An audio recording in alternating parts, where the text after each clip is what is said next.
Hi, and welcome back to another episode of Weldon Witness, Bookworm, Film Geek, and Friend. I was just waving to someone who's watching me. I'm blushing right now.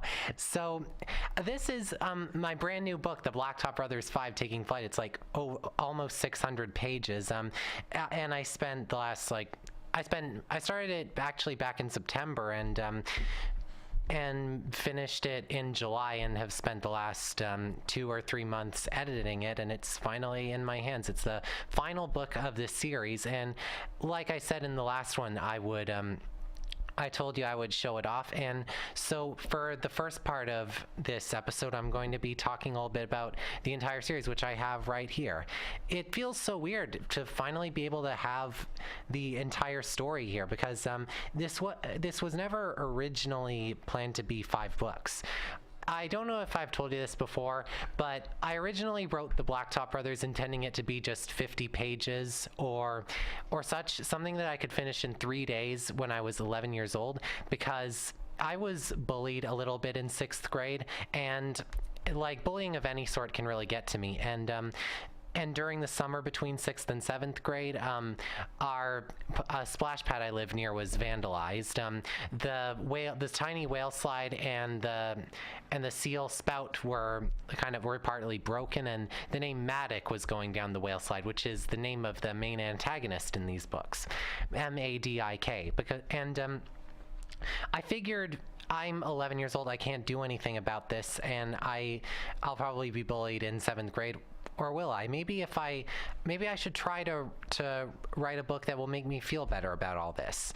So I did, and when I wrote the 4th chapter, which was when things got busy, it was 12 pages long, and it turns out that this book ended up being 3 times bigger than I intended it to. It looks kind of small in comparison to these other 4, and that's a series that I've been working on since I was a little kid. I right when I just got my adult teeth all in my mouth had started, and I tried to improvise most of book 2 because I wasn't ready to say goodbye to the characters I'd created. I wanted to have a little bit more fun with them. But I was only like 19 pages in, or the 19 that would be in print right now, and I couldn't figure out where I was supposed to go with this story exactly. There were too many parts that felt ambiguous and not there. So I completely hesitated to keep typing, and then, believe it or not, this took me a year to write, and it's only 200 pages. But the thing is, after a few months of thinking over, I got it done in just 2 months. And then The Blacktop Brothers 3, Drop Zone Madness, this took me 2 years to make. And when I finished this book, I thought, why did this one take me so long? And I realized it's probably because I'm not entirely writing when I want to.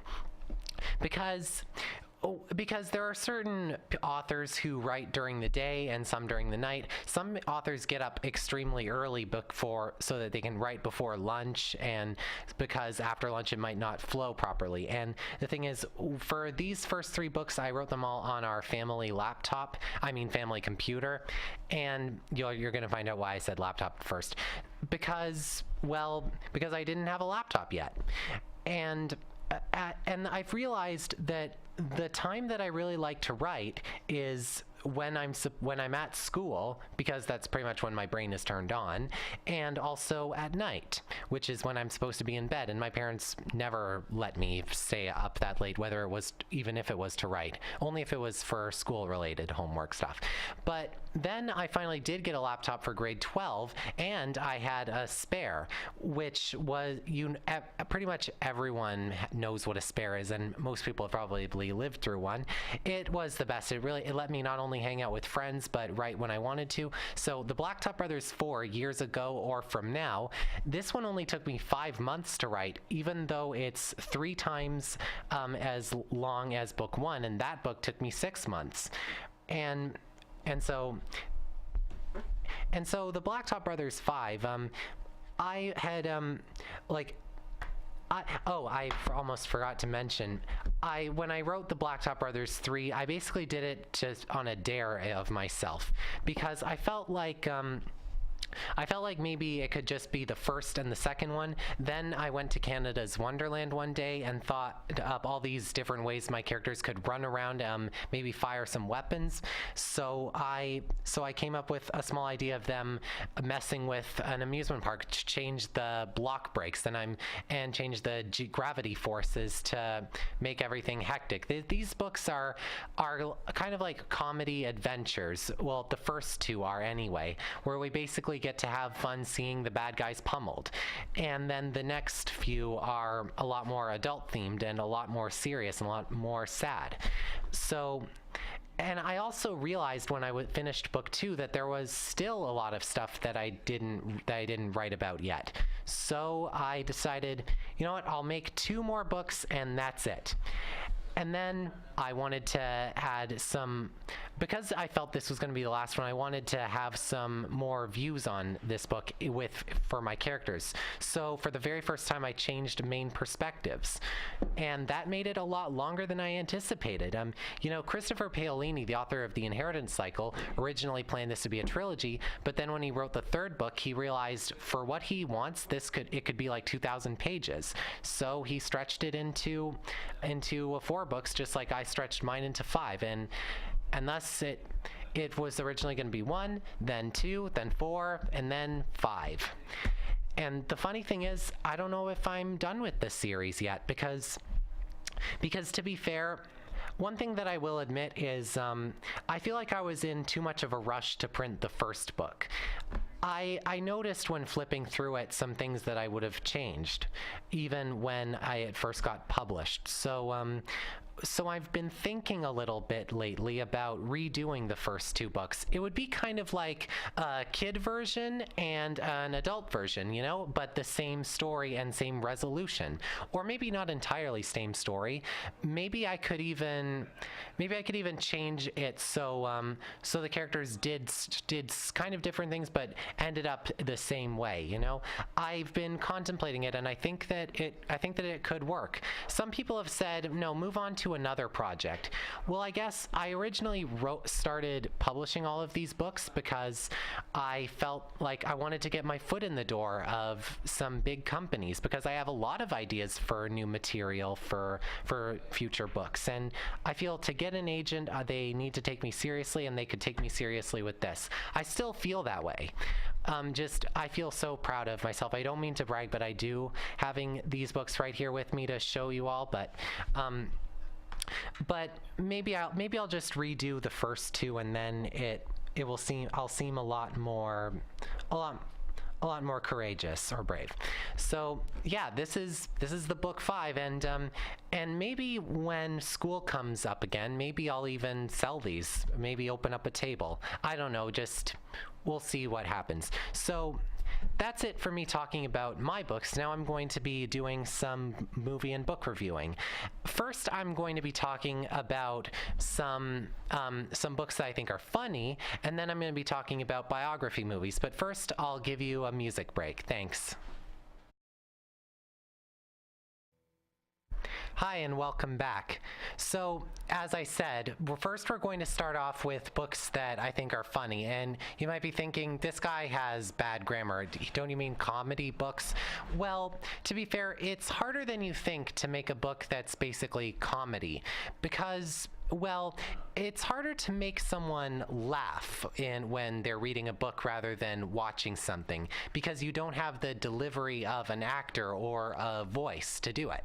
And yet a book can be funny. Of course it can be funny. I mean, what are joke books for? And yet I guess when people read a book, then chances are they're going to be thinking about the story after they put it down, not the humor. They might be thinking about the humor a little bit more, but they're probably going to be judging the story the most. If there is a story and there are jokes throughout, then eventually it can seem like, okay, we get it. What's going to happen next? I'm getting tired. So I figured I'm going to be talking about some books that apparently have like no correlation, you might think, but I think are just nice and funny. And I don't have any books right now that I think are not very funny, because I figure, like, there's not really a big opposite to this one. There aren't really some bad examples of funny books that I can think of right off the top of my head that I've read recently. So, for starters, I'm going to talk about No One Else Can Have You by Kathleen Hale. And she's also written a sequel called Nothing Bad Is Going to Happen, but I'm mainly going to be talking about this book. So, I first heard about this book when Kathleen Hale had wrote an article in 2014 about this book blogger that ranted about this book so much that it really hurt her, and she wanted to try to contact her for herself. And I'm not gonna tell you exactly what happened, but it convinced me to check out the book for myself, see if the negatives that this critic wrote about were true, and I felt they weren't. I felt this book was one of the funniest and most exciting books I read when I read it, which was in 2000, I'm pretty sure it was 2016. I forget what it was on my top 10 best list. Yeah, it was 2016. So it's about a place in Wisconsin called Friendship, basically a town of just 588 people. And it used to be 589, or maybe it's 689, 88. But a girl named Ruth Freed is killed and strung up in this cornfield like some scarecrow.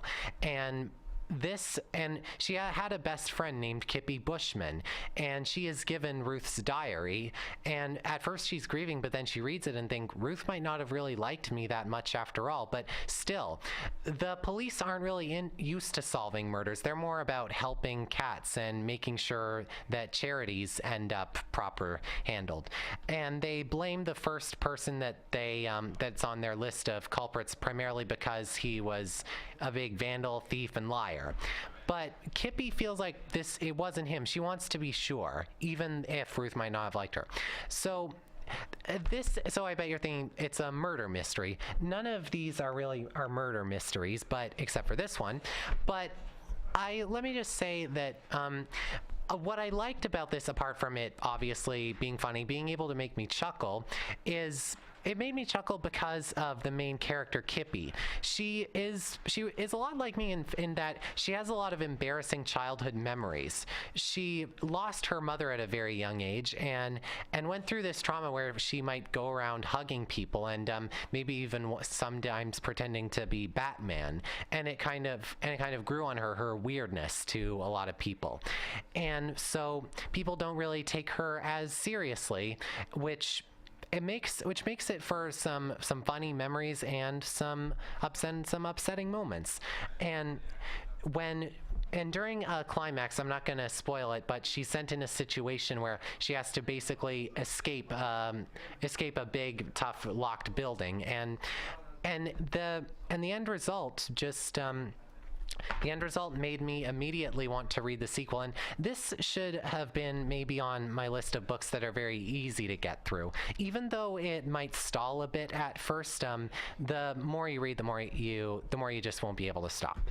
So the next ones I'm going to be talking about, I think about more on the humor. They're Struck by Lightning, the Carson Phillips Journal, and Stranger Than Fan Fiction. And their correlation is they're both written by Chris Colfer, the actor who played Kurt Hummel in Glee. He's written a lot of kids' stories as well, like the adventure stories or something. They're written. They have some very simple titles, but I should really check them out, really, because these books are loaded with just hilarious. Like, let me think. The Drama Club, a place where boys can freely dress up and wear makeup, and girls can spend years afterward wondering why those boys never loved them. The FBLA, thinking about becoming a business owner or entrepreneur? Well, then don't join the future business leaders of America. That's not what it's for. This is a place to fight over who has the best cell phone and whose daddy makes the most money. The Celibacy Club, a coven of very unattractive girls who find it easier to stay pure and save themselves than admit that no one wants to sleep with them. This is Struck by Lightning is a story of a very cynical teen, and actually this was originally a movie starring Chris Colfer in the title character as a as Carson Phillips. He basically has dreams of becoming an editor for the New Yorker, but it lives in a similar town to the one Kippy lives in, one where you turn right at Nowhere, take another left, and you've got Clover. But he wants to get into Northwestern. In order to do that, it's recommended that he writes either a novel or a literary magazine. I don't really know why he couldn't have chosen the novel. He just said he wasn't a novelist, but still. So he chooses literary magazine and then tries to make people write for it, explain, like give out poems or stories they've went through, or just fiction or something, or maybe even a story about how much they hate Carson for all he cares. And the thing is, no one really likes him except for his sidekick, he says, Mallory, who loves taking photos and videotaping everything, and is the only one who really enjoys being with Carson and the journalism class that he actually kind of teaches. This book actually really did tear my heart out for whenever I wasn't laughing out loud. It's basically the first half is humor, and then the second half is past the hankies. But Stranger Than Fan Fiction tore my heart out twice as much. This book is about a celebrity named Cash Carter. Like that's the biggest stage name I think I've ever heard. It's about a television series called Whiz Kids, and it was basically about a group of obviously kids who are able to time travel via a porta potty. And it originally got very bad reviews, but then in the end it turned into the next Invader Zim, with all these special actors all of a sudden being cherished by the world. And now there's like a WizCon. The more I think about it, the more ridiculous it is. But this isn't all completely about Cash. This is about a group of 4 kids named Topher, Sam, Joey, and Mo. And Mo and Sam are both girls, in case you don't know. So, and you see, one of them is struggling with his crush on another character. Another is having trouble with their personal identity and transitioning into that identity. Another one is trying to hide his sexuality. And the other is being forced to go to a school, even though she doesn't want to go to that school, and she feels like her future is with art. And they plan to go on a very big road trip, and Topher just decided, I'm going to see if Cash Carter wants to come along. He's like Justin Bieber in that he gets thousands of emails and Facebook messages a day, but he responds and he goes on the trip with them. And so it's been a long time since I've read characters this complex and this unforgettable. You're never going to want this trip to end. And right off the bat, we start off with being introduced to these characters chapter by chapter, and it's not really boring. It's relatable. Chris Colfer utilizes the fact that he was a college dropout after he got the role of Kurt Hummel, and the fact that he was a high schooler too, and the fact that I guess his character Kurt Hummel was gay, and he uses that to create, in my opinion, like the best comedy and drama books out there. I had borrowed both of these books from libraries, and I bought my very own copies. Very few books are so amazing that even after you've read them, you have to spend $10 to $20 buying your very own copy. But there's that. Now there are 2 more funny books I wanted to tell you about. I don't love them as much as these, but I still think that they should be mentioned. We have here Undead by Kirsty McKay. This is a nice little book about, well, the slogan at the back is "Here's Zombies," and honestly, another one is Die Young, Stay Hungry. This is a book about a girl named Bobby, or Roberta, but call her Bobby. She was originally from the UK, then she had to move to the US and then back. And it's basically a regular field trip to the middle of nowhere in the Scottish wilderness. I think it's the Scottish wilderness, it's somewhere, but it's at this cafe that probably has like keeps their burgers out for years and years. Maybe not. You could say like maybe weeks and weeks. There's basically nothing around but wilderness. But she decides to stay in the bus with this guy who jokes around a lot named Smitty, and then the two of them meet this. Well, you could say this plastic, if you've seen Mean Girls, named Alice, and someone with white hair who's always the clown and maybe even the troublemaker of the school named Pete, and then they find out that. Well, I think it's Alice, the plastic, that runs in to the bus and says that everyone in the cafe is dead. And then they all woke up again. Yes, think of if no one else can have you in the zombie genre, and this is what you'll get. And when I realized that this was going to be a funny book or attempt to be a humorous book, that's tough because mixing comedy and horror, it's like a fish and a camel in the same room. Like, they have nothing in common. And I was worried that it would be unrealistic if people were laughing while zombies are after them. But something that I like is they managed to make jokes and just be able to stay sane while the world is apparently coming to an end. And they keep up the hope that maybe this is just happening right here and maybe there's a cure. Like, I liked how simplistic this first book was. Simplistic might sound like an insult, but with it being simple, they have a chance to just minimize where they are to just the wilderness, just this one bus that may run out of fuel. Hi there, and it also leaves us with just these four characters, and we get to know them a lot better than we do for most books.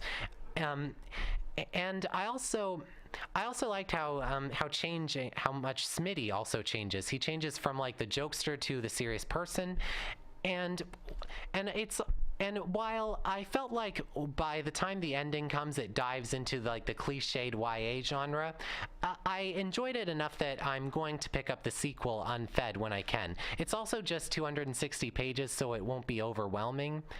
I've read a lot of books where it just says the world is coming to an end, like 99% of the population is gone. What will you do? I've kind of gotten tired of that. Undead was a bit of a breath of fresh air for that. And now the last one I'm going to be talking about before we go to music is Mosquitoland by David Arnold. I've had this book for like a solid year before I decided to pick it up, primarily because, I don't know, a road trip book didn't seem like my type. I even forget why I even picked it up in the first place. But it's about a girl named Mary Iris Malone, or as she says in her acronym, MIM. But only her best friends and the people who are really dear to her call her Mim. And her father is not in this because her father basically is remarrying someone, and while Mim's real mom is in the hospital on the other side of the US. So she steals her upcoming stepmother's special coffee can of money, and then just decides she has to go see her mom one last time. She has to see her old house, the world that was stolen from her, and maybe even discover herself along the way. There she meets these very nice passengers, including an old lady, but a sweet old lady named Arlene, who's coping with having a gay son. And Mim also has to cope when tragedy strikes with some of these passengers, and she feels it's up to her to finish whatever they went for. She also meets these very nice friends, like including this, you could say we're the Ron Weasley of the group, a guy named Walt, who is so cheerful. At first I thought he was drunk and just leading her into a trap to steal her money, but I really grew to really like Walt, and he was also a very nice chance at humor. And also Mim manages to say a lot of chuckly things, even though this is kind of like a John Green book in that these characters really think adult thoughts, and they really feel like they might hit a dead end in their lives one day. And so, but there's still always some humor to steer us around. So after the music break, I'm going to be talking about biography movies. And so, as always, you can contact us on Twitter and Instagram via DCSI Riot Radio, and I'll see you in a bit. Hi, and welcome back. So, now we're going to be talking about biography movies. So, it might seem like I've said everything now, but let me just say that biography movies, I really have a mixed bag. I will either love them or hate them with a big passion. So, for starters, how would you make a good biography movie to this critic's eyes? Well, for starters, it is good to be able to make some stuff up. Like, I don't know, a lot of movies, if they're featuring people that aren't dead yet, they'll probably be in the production somehow. Just know to ask them, is this thing okay? And if you feel that something will really work, then make it up. You're not writing a documentary. You're writing something to remember this person by, and also to entertain the audience, and of course make money. I also want to say that it's also good to show, not tell. I mean, here's why I say. Pretty much every biography movie I've ever seen ends with a few words, like to show that this really was nonfiction and this really happened and this is what happened as a result. But I feel like you have to understand that it might seem like you're saving a few $1,000,000 sometimes if what you're saying sounds more cinematic than what you have. And I even have a few examples of good biography movies that, in my opinion, break this rule, but we'll get to that later. That's something that I would recommend doing. I would also suggest that you remember that biography movies were made, as far as I'm concerned, or in fact, they made movies to inspire people, to help people remember what life is about, and to just have a good time. But for biography movies, a good weapon they have is knowing that some of this or this actually happened. And so this can really inspire a change in the world. This can inspire people to follow in that person's footsteps because it now doesn't seem as impossible. So understand that when you're making a biography, well, keep that in mind, that you can make the audience just feel very inspired and feel very capable. All right, so for starters, we're going to look at some good examples of biography movies. And the first one I'm going to be talking about is The Glass Castle. It is a movie that just came out, and 12 years ago, Jeanette Walls, a lady who, I forget where she's born, but she's currently in New York City as a writer and a journalist. She published her memoir called The Glass Castle in 2005, and it was on the New York Times bestseller list for like almost 5 straight years. It was a story about how she grew up from a baby to an adult living in New York City, and how she grew up with a very tough family, and I wouldn't say an abusive father, just sometimes abusive, having little or no money and having to live even sometimes on the run from people. And I read the memoir because I was talking about books with my old roommate, and he mentioned The Glass Castle and he really liked it. And it was the first nonfiction book I've ever reviewed. I didn't give it a grade because when I review something, I tend to talk a lot about its story, writing, and characters. I can criticize the writing, but story and characters, that's harder to do when it's nonfiction because that would be criticizing what actually happened rather than the author's imagination. But I still read it and got through it. I wasn't the biggest fan of it because I felt like Jeanette had just had to include every single thing. But then when I saw the movie, that it completely turned my mind around about the story she went through. I felt anything that really touched me or really hurt me in the book, it's 3 times more effective in the movie. Like, I'm not joking. The actors, especially Brie Larson and Woody Harrelson, they feel like a family. And Woody Harrelson really does feel like a drunk, but a guy who understands what he's saying and, well, just refuses to be wrong about something. And like Brie Larson, she feels like she's just a regular girl who might not survive if she leaves the family that she's in, even though it feels like she's drowning because of the way these parents are taking care of her. you'll probably be thinking about this movie for a long time. In fact, feel like Jeanette and her three siblings, Lori, Brian, and Maureen, they grew up in a way that prevented them from trusting their parents. And I think every kid should be able to trust their parents to do the right thing. So when they can't, then it's a big mystery about how they're going to live and who is right. And let me just say that that about an hour and 45 minutes in, Jeanette has a confrontation with her parents. And oh my God, I'm going to remember that scene probably for ages. So now we're going to be talking about another biography movie called, which was it? Oh yeah, The Social Network. A lot of people know The Social Network. It's a world famous movie, and actually a lot of movies are world famous, but here's what I mean.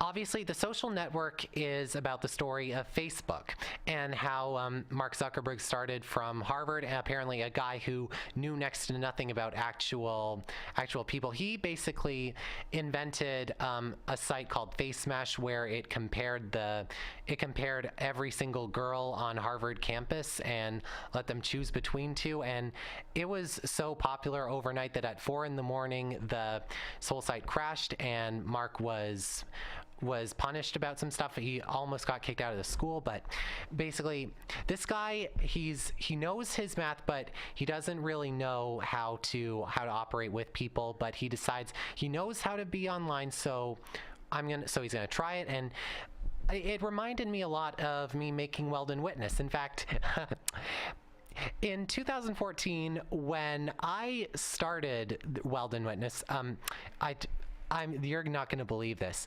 In The Social Network, Mark says when he clicks, I don't know, enter or something after he comes up with another idea for Facebook, the site's live. He whispers it. And I said that exact same thing inspired by the film when I clicked publish on my website. That's how much impact it had on me. It's also interesting because this movie is basically about how to be a jerk and yet how to be successful in a very competitive and bloodbath business industry. Like about how money can be more important than friendship and how it will make more sense than any, common sense. And we feel along the way like this obtuse and even kind of moronic guy who invented Facebook, we feel like this is not the person he is as he gets more and more famous.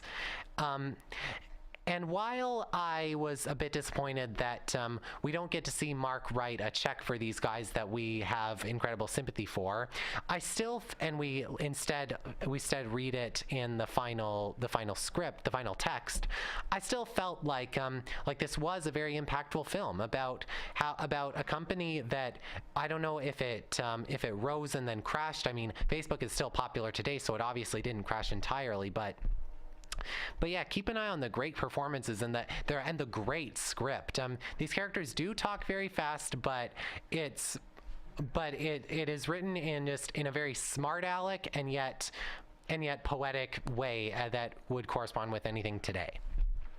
The next movie I'm going to be talking about is The Big Short, a movie directed by Adam McKay and written and made in 2015, talking about the financial crisis of 2008, something I know next to nothing about. I mean, why would I? I was like 9 when it happened.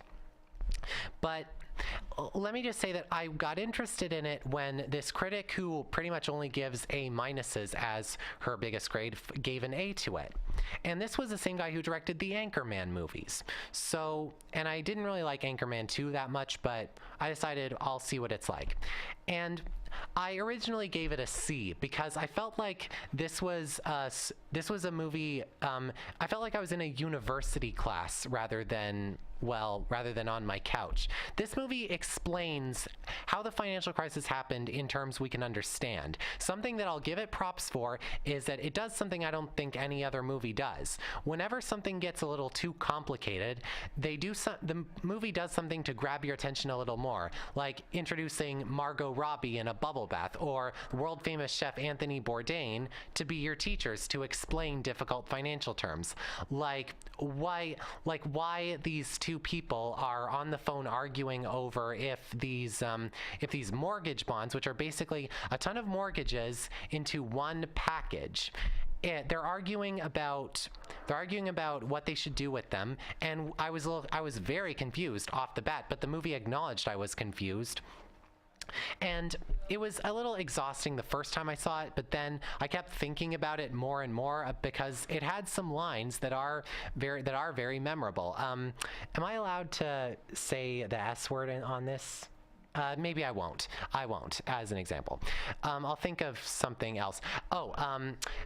For example, there's one scene where Melissa Leo's character, which we only see for like 4 minutes, talks about why the ratings agencies are supposed to rate the validity of these packages that are being delivered to customers, or basically to clients hoping to make a big buck off the mortgages.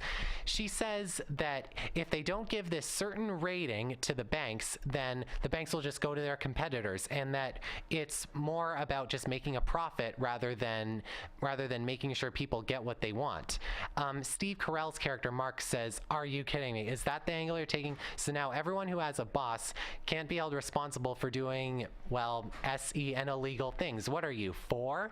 Like, there are there are also at this big conference,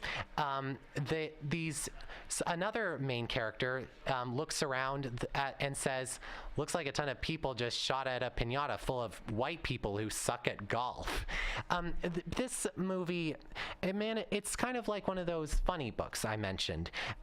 It can be a little tiresome because there's a lot to think about. You have to be awake to see and appreciate this film. And something that I didn't like was that these 4 perspectives of situations that involved the financial crisis, these people never meet up. Their only correlation and affiliation is the crisis going on, which made me a little disconnected, in my opinion. But in the end, I ended up enjoying it enough that now, if I was going to review it today, I would give it a B+.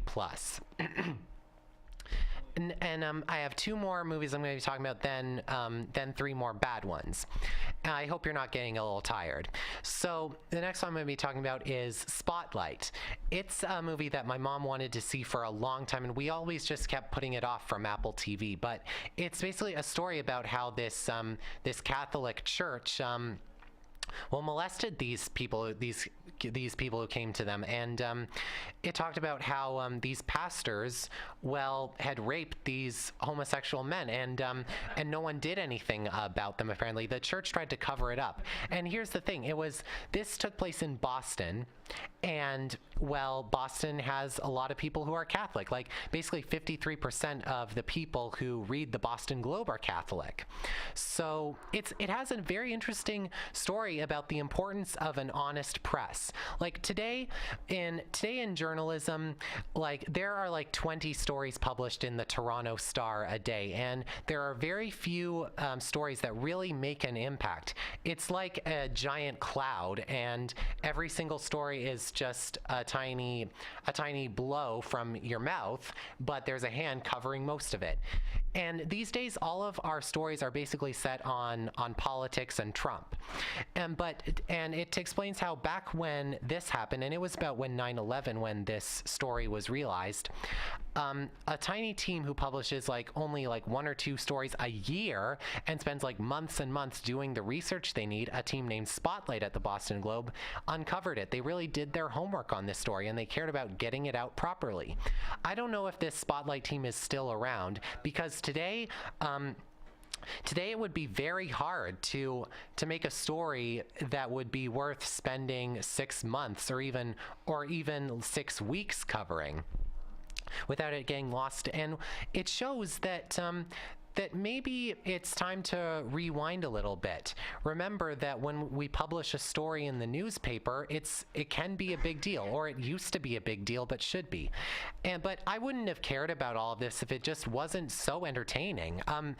It also talks about how some newsstands just refuse to publish a story, even when that story should be written. This is mild spoilers, but it turns out that this guy who was raped by the church had went to the Boston Globe a few years back, and they did nothing.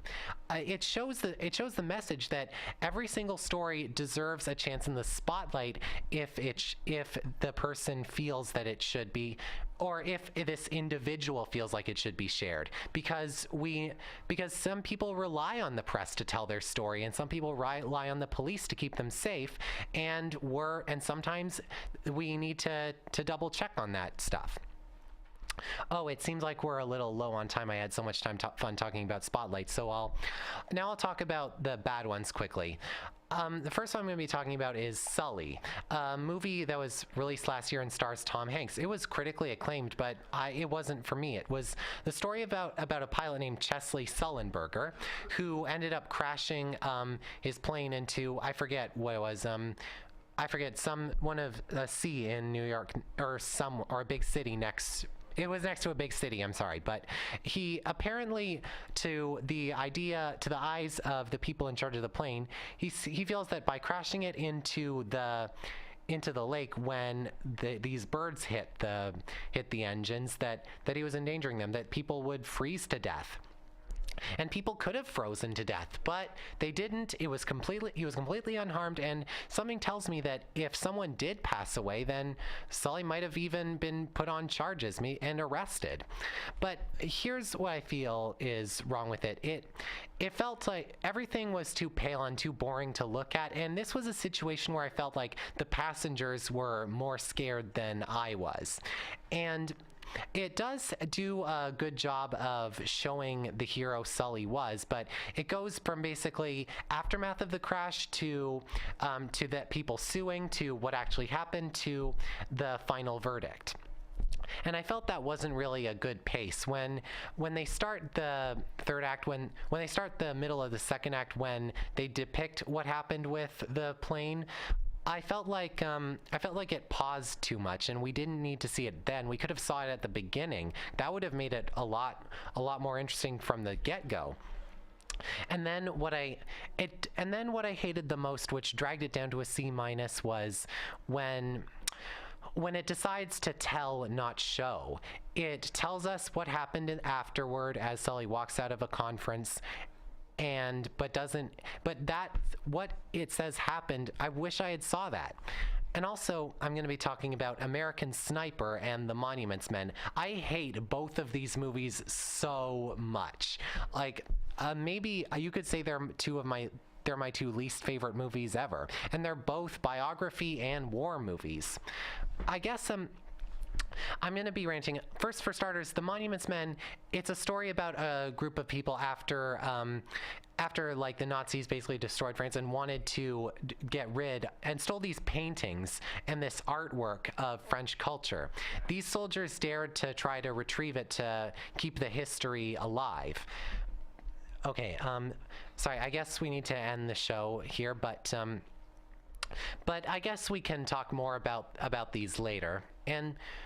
But still, it was still a lot of fun talking to you. And basically, to do a good biography, I feel that you have to understand which parts of it are the best and dare to show them off, and rather than go for telling them. And remember if you're going to make a biography movie, show the inspiration that caused it.